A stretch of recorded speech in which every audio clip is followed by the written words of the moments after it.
இன்றைக்கி வந்து ஒரு குட்டி மினி விலாக் பார்க்கலாம் வாங்க. எங்கே கிளம்பி ரெடியாகி போயிட்டுருக்கேன்னு பார்த்தீங்கன்னா, ஒரு பர்த்டே ஃபங்க்ஷன் தான் கிளம்பி ரெடியாகி போயிட்டுருக்கேன். நம்ம ஊரில் தான் வச்சுருக்காங்க, வெளியூர்லாம் கிடையாது.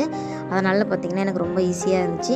போயிட்டு வந்ததுக்கப்புறமா பார்த்திங்கன்னா பாத்திரம் விளக்குனதெல்லாம் இருந்துச்சு, அது எல்லாத்தையும் எடுத்து பாத்திர கூடையில் வச்சுட்டேன். அதுக்கப்புறம் பார்த்திங்கன்னா வாட்டர் கேனு ஜக்கு எல்லாம் தண்ணி பிடிக்காமல் இருந்துச்சா, அதனால் சாயங்காலம் தண்ணி வந்துருச்சு. அதனால் எல்லாத்துலேயும் தண்ணி பிடிச்சி வச்சுட்டேன்.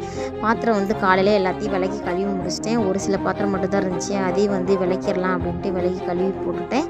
இன்றைக்கி வந்து போட்டு போன ட்ரெஸ் எல்லாம் இருந்துச்சு, அது எல்லாத்தையும் துவைச்சி போட்டுறான்னு துவைச்சி போட்டுட்டேன். எல்லா வேலையும் வந்து ஒரு வழியாக எல்லாமே முடிஞ்சிருச்சு. இனிமேல் பார்த்திங்கன்னா எடுத்த வீடியோவை பக்காவாக எடிட் பண்ணி போடணும், அதான் என்னோடய வேலை. உங்களோட வேலை என்னென்னு பார்த்தீங்கன்னா மறந்துடாமல் ஒரு ஃபாலோ பண்ணிவிட்டு ஒரு லைக் பண்ணுங்கள். ஒரு சூப்பரான வீடியோவில் பார்க்கலாம். பாய்.